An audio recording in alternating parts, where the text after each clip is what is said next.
तो कैसे हैं आप लोग। उम्मीद है आप सभी लोग अच्छे होंगे और अच्छे से अपनी पढ़ाई को कर रहे होंगे। आज की इस वीडियो में हम लोग पढ़ेंगे जैव प्रक्रम के 20 बहुविकल्पीय प्रश्न और उसी में प्रकाश के भी कुछ बहुविकल्पीय प्रश्न हैं। ठीक है, और यह जो बहुविकल्पीय प्रश्न है बहुत इंपॉर्टेंट है, बोर्ड एग्जाम में कुछ ना कुछ नंबर के फंस सकते हैं। तो चलिए बिना देरी किए हुए इस वीडियो को शुरू करते हैं। पहला प्रश्न देखते हैं। पहला प्रश्न है कि मुख में कितनी जोड़ी लार ग्रंथियां पाई जाती हैं। यानी कि कह रहा है प्रश्न कि हमारे मुख में कितनी जोड़ी लार ग्रंथियां पाई जाती हैं। पहले सुन लीजिए एकदम ध्यान से, हमारे मुख में उत्तर जान लीजिए, उसके बाद इसका अच्छी तरीके से विस्तार करते हैं। हमारे मुख में 3 जोड़ी लार ग्रंथियां पाई जाती हैं। कितनी जोड़ी लार ग्रंथियां पाई जाती हैं? 3 जोड़ी। अब कौन कौन? एक होता है अधोहनु। अधोहनु यानी कि जबड़े के नीचे से निकलता है लार का स्रावण होता है। एक होता है अधोजीवा और जीभ के नीचे से लार का स्रावण होता है। एक होता है कर्णमूल, यानी कि एक जोड़ी यानी 3 जोड़ी, तीनों मिल करके बना ले रही हैं। अब चलते हैं कहाँ? दूसरे प्रश्न की ओर। अब दूसरा प्रश्न है मनुष्य के हृदय में कितने कोष्ठक होते हैं। मनुष्य के हृदय में, पहले मान लीजिए हृदय है तो इसमें 4 कोष्ठक होते हैं। कितने कोष्ठक होते हैं? 4 कोष्ठक होते हैं। और इसको तुरंत समझ लीजिए, 4 कोष्ठक होते हैं ना। ऊपर वाले को हम कहते हैं अलिंद और नीचे वाले को कहते हैं निलय। क्या कहते हैं? ऊपर वाले को कहते हैं अलिंद और नीचे वाले को कहते हैं निलय। ठीक है, और यह हमारा हुआ। फिर देखिए तीसरा प्रश्न, अभी कहाँ यह हुआ? हम इसमें होते हैं 4 कोष्ठक। कितने कोष्ठक होते हैं? 4 कोष्ठक। पर नंबर दूसरे का डी चौथा, यानी 4 हमारा आंसर हो गया, डी आंसर। देखिए अब तीसरा क्या कह रहा है? मनुष्य के मुख प्रमुख उत्सर्जी अंग है। यानी कि मनुष्य में जो अंग है, इसमें कुछ अंग दिए हुए हैं, उनमें से प्रमुख उत्सर्जी अंग कौन सा है? पहला है त्वचा, दूसरा है फेफड़ा, तीसरा है आहार नाल और चौथा है किडनी। हमारा जो इसमें करेक्ट आंसर हो जाएगा किडनी। अब किडनी के द्वारा ही क्या होता है, जो मलमूत्र होते हैं वह बाहर निकलते हैं, शरीर से बाहर करते हैं। आहार नाल तो भोजन को ग्रहण करता है, जो वायु को ग्रहण करता है क्या करता है? त्वचा करता है। क्या करता है? त्वचा क्या करता है? वह यह भी उत्सर्जी अंग है, इसको भी उत्सर्जी अंग कह सकते हैं। अब कैसे इसको उत्सर्जी अंग कह सकते हैं? जैसे मान लीजिए पसीना हमको होता है ना, पसीने को यही बाहर निकालता है, लेकिन प्रमुख उत्सर्जी अंग है किडनी। ठीक, अब चौथे को देखते हैं। चौथा क्या है? पादप किस प्रक्रिया द्वारा वायु को शुद्ध करते हैं।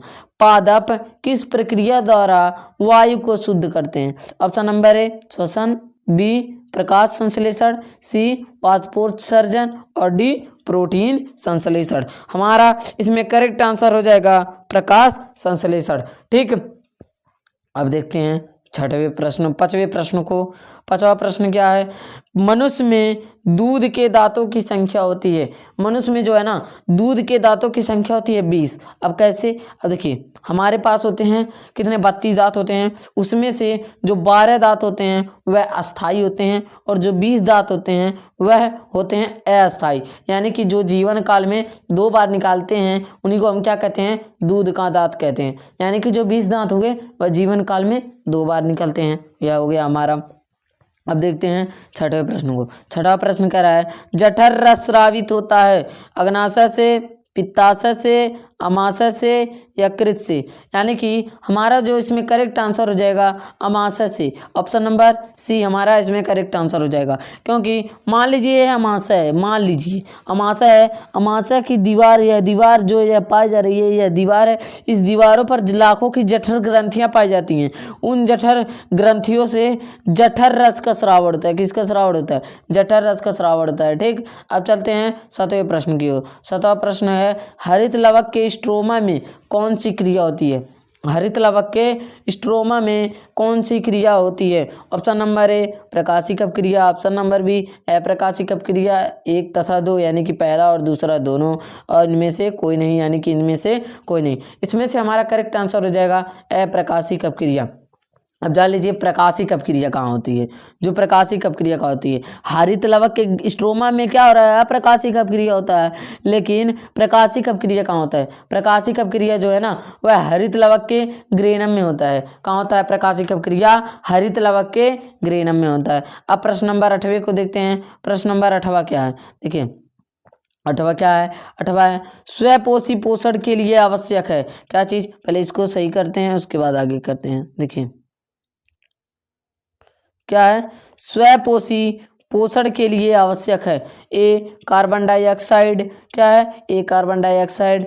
बी क्या है, क्लोरोफिल, सूर्य का प्रकाश, उपयुक्त सभी। यानी कि स्वपोषण, यानी कि स्वपोषण का मतलब क्या है, जो जीव अपना भोजन स्वयं बनाते हैं। जैसे पेड़ पौधों को कार्बन डाइऑक्साइड की आवश्यकता होती है, क्लोरोफिल की आवश्यकता होती है, सूर्य के प्रकाश की आवश्यकता होती है, उपयुक्त सभी। यानी कि इनमें से हमें मतलब तीनों की आवश्यकता होती है, यानी कि सभी की आवश्यकता होती है। अब देखते हैं नौवे को।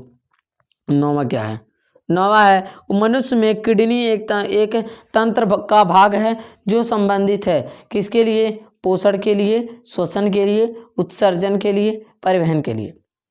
हमारा करेक्ट आंसर हो जाएगा उत्सर्जन। अब कैसे, यानी उत्सर्जन का मतलब होता है मलमूत्र को बाहर करना, यही हो गया। यानी कि पीछे भी हम इसको देखें। अब 10वें प्रश्न को, 10वां क्या है, क्लोरोफिल अवशोषित करता है किसको, जल को, खनिज लवण को, प्रकाशिक ऊर्जा को और ऑक्सीजन को। हमारा जो इसमें करेक्ट आंसर हो जाएगा क्या हो जाएगा, हमारा ए है जल, बी है खनिज लवण और सी है क्या है, प्रकाश ऊर्जा और डी है ऑक्सीजन। इसमें से हमारा जो करेक्ट आंसर हो जाएगा प्रकाश की ऊर्जा को जो होता है क्लोरोफिल यानी कि आवश्यकता क्या करता है, अवशोषित करता है, उसको अपने अंदर ले लेता है। अब देखते हैं प्रश्न नंबर 11 को। प्रश्न नंबर 11 क्या है, प्रश्न नंबर 11 है एटीपी तथा एनएडीपी इंटू 2H का निर्माण होता है। किसमें निर्माण होता है, एटीपी तथा एनएडीपी इंटू 2H का निर्माण होता है। किसमें निर्माण होता है, देखिए ऑप्शन नंबर ए माइटोकॉन्ड्रिया में,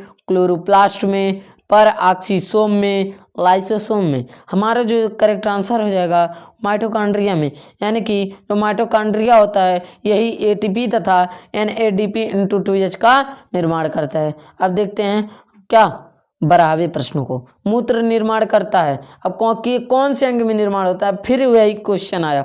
ऑप्शन नंबर ए हमारा करेक्ट आंसर हो गया किडनी। किडनी बार बार आ रहा है, किडनी उत्सर्जी अंग है। ठीक, अब देखते हैं 13वें को। 13वां क्या है, 13वां है निम्नलिखित में से कौन विषमपोषी नहीं है। पहला है फफूंदी, फीता कृमि, यीस्ट, मनी प्लांट। हमारा करेक्ट आंसर हो जाएगा मनी प्लांट। क्या हो जाएगा, मनी प्लांट। अब देखते हैं द्वार कोशिकाएं पाई जाती हैं। द्वार कोशिकाएं पाई जाती हैं जड़ों में, रंध्रों में और वात रंध्रों में, उपर्युक्त सभी में। हमारा जो करेक्ट आंसर हो जाएगा रंध्र में, क्योंकि हमारे पास दो रंध्र होते हैं, एक होता है खुला रंध्र, एक होता है बंद रंध्र। यानी कि खुला किसमें होगा, जिसमें द्वार पाया जाएगा, और बंद किसमें होगा, जिसमें द्वार पाया जाएगा। यानी कि द्वार कोशिकाएं रंध्र में ही। ऑप्शन नंबर बी हमारा करेक्ट आंसर हो गया। अब चलते हैं क्या चीज़, अब हम लोग चलते हैं किसकी ओर, अब हम लोग चलते हैं 15वें क्वेश्चन की ओर। 15वां हमारा क्या है, हमारा 15वां है निम्नलिखित में से कौन ऊर्जा का सिक्का या मुद्रा के रूप में जाना जाता है। पहला है एडीपी, एटीपी, एएमपी या फिर पाइरुविक अम्ल। हमारा इसमें करेक्ट आंसर हो जाएगा एटीपी। क्या हो जाएगा हमारे इसमें से करेक्ट आंसर एटीपी। क्या हो जाएगा, बी हमारा करेक्ट आंसर हो जाएगा। तो एटीपी को ही ऊर्जा का सिक्का या मुद्रा के रूप में जाना जाता है। अब 16वें प्रश्न को देखते हैं। 16वां क्या है, 16वां है ग्लाइकोजनसिस क्रिया से बनता है। A glucose, B glycogen, C vitamin और डी प्रोटीन। क्या है हमारा इसमें करेक्ट आंसर कौन होगा, हमारा इसमें जो हमारा करेक्ट आंसर होगा वह होगा बी ग्लाइकोजन की क्रिया के द्वारा। क्या होता है, ग्लाइकोजेनेसिस की क्रिया के द्वारा क्या होता है, यही बनता है। हमारा करेक्ट आंसर हो जाएगा बी। ठीक, अब देखते हैं कौन 17वें प्रश्न को।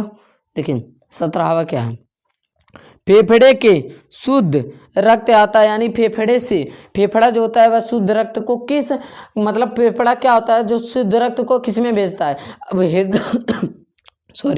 हृदय में भेजता है। किस में भेजता है, हृदय में भेजता है। हृदय में 4 चेंबर पाए जाते हैं, एक बाह्यलिंद, बाया निलय, बायन और दायां अलिंद और दायां निलय। अब किस में भेजता है, देखिए हमारा है ऑप्शन नंबर ए दाहिने अलिंद में, बाएं अलिंद में, बाएं निलय में और दाहिने निलय में। इसमें से हमारा करेक्ट आंसर हो जाएगा क्या है, हमारा इसमें से करेक्ट आंसर हो जाएगा बाएं अलिंद में। किसमें, बाएं अलिंद में हमारा जो होगा करेक्ट आंसर हो जाएगा। ठीक है, अब पित्तरस स्रावित होता है, 18वां प्रश्न, पित्तरस स्रावित होता है लीवर से, किससे, लीवर से। अब कैसे लीवर से स्रावित होता है, एकदम ध्यान से सुनिएगा।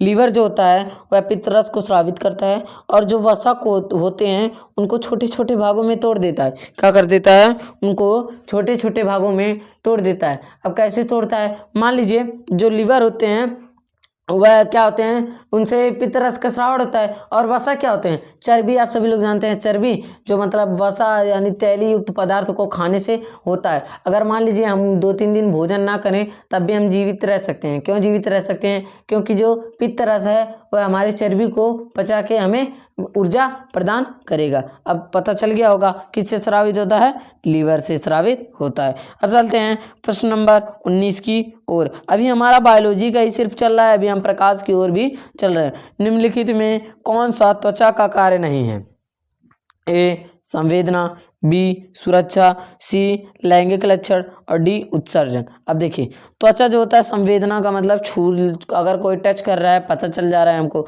सुरक्षा यानी कि हमारे शरीर के अंगों की थोड़ी बहुत सुरक्षा करता है। और उत्सर्जन भी यानी हम बताएं कि पसीने को शरीर से बाहर निकलता है। लेकिन जो लैंगिक लक्षण होते हैं हमारे त्वचा में नहीं पाए जाते हैं, यानी कि हमारा करेक्ट आंसर सी हो जाएगा। अब चलते हैं अब बायोलॉजी के लास्ट बहुविकल्पीय प्रश्न की ओर। प्रत्येक जबड़े की में अग्र जबड़ों की संख्या होती है, प्रत्येक जबड़े में अग्र जबड़ों की संख्या होती है। देखिए अब प्रत्येक जबड़े में संख्या होती है, यानी प्रत्येक जबड़े में हम बात कर रहे हैं। देखिए एकदम ध्यान से सुनिएगा। अब जैसे मान लीजिए पूरे मुख में हमारे पूरे मुख में होती है 4 जोड़ी। कितनी होती है, 4 जोड़ी। लेकिन इसमें पूछ रहा है प्रत्येक जबड़ों में, किसमें, प्रत्येक जबड़ों में, यानी कि एक जबड़ों की बात हो रही है तो 2 जोड़ी। क्या हो जाएगा, 2 जोड़ी हो जाएगा। अगर पूरा मुख में पूछता तो हमारा हो जाता 4 जोड़ी। लेकिन हम पूछ रहा है प्रत्येक जबड़े में, यानी कि एक ही जबड़े के बारे में पूछ रहा है तो 2 जोड़ी। अब हम लोग चलते हैं प्रकाश के बहुविकल्पीय प्रश्न की ओर। देखिए क्या है, समतल दर्पण की फोकस दूरी होती है, ए 0, बी यानी कि दूसरा है अनंत 25 सेंटीमीटर, माइनस का 25 सेंटीमीटर। देखिए यह क्या है, इसमें जो उसका उत्तर सही हो जाएगा अनंत हो जाएगा। क्या हो जाएगा, अनंत हो जाएगा। समतल दर्पण की फोकस दूरी अनंत होती है। फिर देखते हैं क्या देखते हैं हम। देखिए एक अवतल दर्पण की फोकस दूरी 10 सेमी है, दर्पण की वक्रता त्रिज्या क्या होगी। हम लोग सूत्र पढ़े हैं R बराबर 2F। क्या पढ़े हैं, R बराबर 2F। तो क्या होता है, और क्या हो जाएगा, R बराबर 2F। फोकस दूरी दिया हुआ है कितना, 10 दिया हुआ है।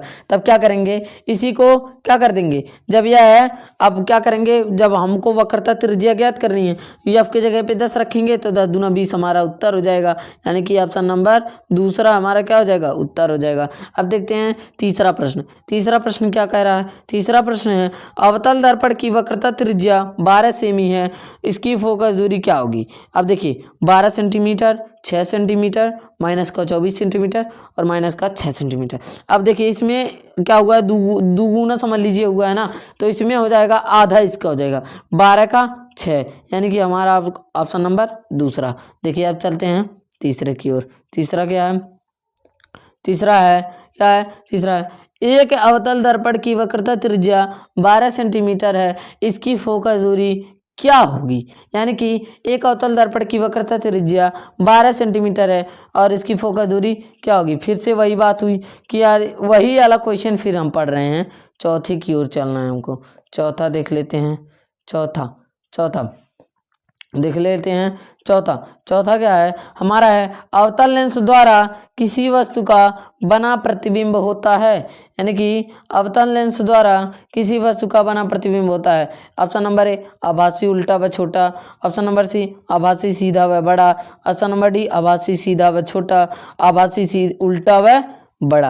अब देखिए हमारा इसमें करेक्ट आंसर हो जाएगा, क्या हो जाएगा, हमारा इसमें करेक्ट आंसर जो होगा वह ऑप्शन नंबर सी होगा। हमारा करेक्ट आंसर सी होगा, यानी कि तीसरा क्या हो जाएगा, आभासी, सीधा व छोटा। अब देखते हैं पांचवा क्या, पांचवा है चंद्रमा से देखने पर आकाश दिखाई देता है कैसा, बैंगनी, नीला, काला, सफेद। इसमें हमारा करेक्ट आंसर हो जाएगा सी, यानी कि तीसरा काला। सी बार बार बोल रहे हैं। देखिए आप छठवें की ओर चलते हैं। छठवा क्या है, एक उत्तल लेंस की क्षमता 2 डायोप्टर है, इसकी फोकस दूरी होगी, यानी कि इसमें इसकी कितनी है, इसकी क्षमता 2 डायोप्टर है, इसकी फोकस दूरी होगी, इसकी जो फोकस दूरी होगी वह 50 सेंटीमीटर होगी। कितनी होगी, 50 सेंटीमीटर होगी। अब देखिए अगर आप सभी को इसका हल देखना है, पहले देखते हैं लास्ट में जगह है, इसका हल भी दिखा देते हैं। हाँ थोड़ा बहुत है, देखिए इसका हल दिखाते हैं। देखिए हमारा क्या दिया हुआ है, क्षमता P बराबर होता है, यानी कि P बराबर लेंस की क्षमता होता है, तो P बराबर फार्मूला होता है 1/F।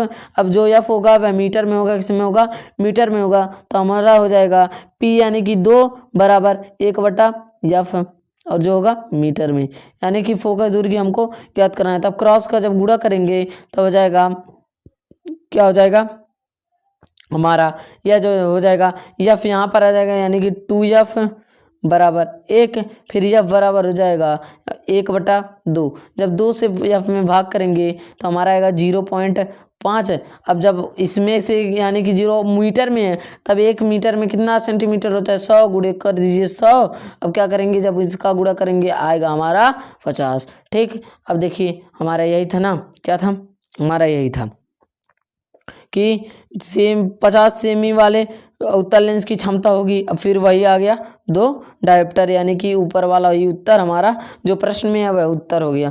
ठीक, अब देखते हैं 8वें प्रश्न को। 8वां प्रश्न क्या है, 8वां प्रश्न है निम्नलिखित में से कौन लेंस बनाने के लिए प्रयुक्त किया जाता है। अब देखिए ऑप्शन नंबर ए जल, कांच, प्लास्टिक, इनमें से कोई नहीं। इसमें से हमारा करेक्ट आंसर हो जाएगा कांच। क्या चीज़, कांच हो जाएगा। अब नौवां क्या है, क्रांतिक कोण का मान अधिकतम होता है, क्रांतिक कोण का मान अधिकतम होता है बैंगनी रंग के लिए, लाल रंग के लिए, नीले रंग के लिए और पीले रंग के लिए। हमारा इसमें से करेक्ट आंसर हो जाएगा बैंगनी रंग के लिए। किसके लिए, बैंगनी रंग के लिए। अब देखते हैं प्रश्न नंबर 10वें और लास्ट। देखिए किसी दर्पण में वस्तु का प्रतिबिंब सदैव वस्तु से छोटा, सीधा व काल्पनिक बनता है। अब क्या होगा, ऑप्शन नंबर ए समतल दर्पण, उत्तल दर्पण, अवतल दर्पण, किसी में भी नहीं। देखिए इसमें से हमारा करेक्ट आंसर हो जाएगा उत्तल दर्पण। अब इस क्लास को यहीं पर एंड करते हैं। अगर आप सभी को क्लास 10th का मैथ पढ़ना है तो आप सभी लोग कमेंट कर दीजिए, क्या कर दीजिए, इसी वीडियो में कमेंट कर दीजिए कि हमको क्लास 10th का मैथ पढ़ना है। अब आप सभी लोग बता दीजिए कि MCQs बन जाए कि प्रीवियस ईयर क्वेश्चन बन जाए, इसी तरह बन जाए कि मतलब 4 नंबर 5 नंबर का जो है उस तरह का बन जाए। अगर आप सभी को इन सभी का PDF चाहिए तो इस नंबर पर 73 17 79 29 11 73 17 79 29 11। ठीक है, इस नंबर पर आप अब फिर से अच्छी तरीके से नंबर को लिख देते हैं। देखिए 73 17 79 29 11। इस नंबर पर आप सभी लोग क्या कर दीजिए, व्हाट्सएप पर मैसेज कर दीजिए कि PDF चाहिए। हर चीज़ का PDF मिलेगा, जिसको भी आपकी मतलब मर्जी होगी, जिस चैप्टर का उस चैप्टर का PDF मिलेगा। बस आप सभी लोग मैसेज कर दीजिएगा PDF चाहिए, तब हम आपको एक ग्रुप में ज्वाइन करेंगे, फिर उसी ग्रुप में आप सभी को PDF मिलता रहेगा। अगर आप सभी को वीडियो पर अच्छा लगा हो, वीडियो को एक लाइक एंड चैनल को सब्सक्राइब करें। अब हम मिलेंगे अगली वीडियो में किसी और टॉपिक के साथ। जय हिंद।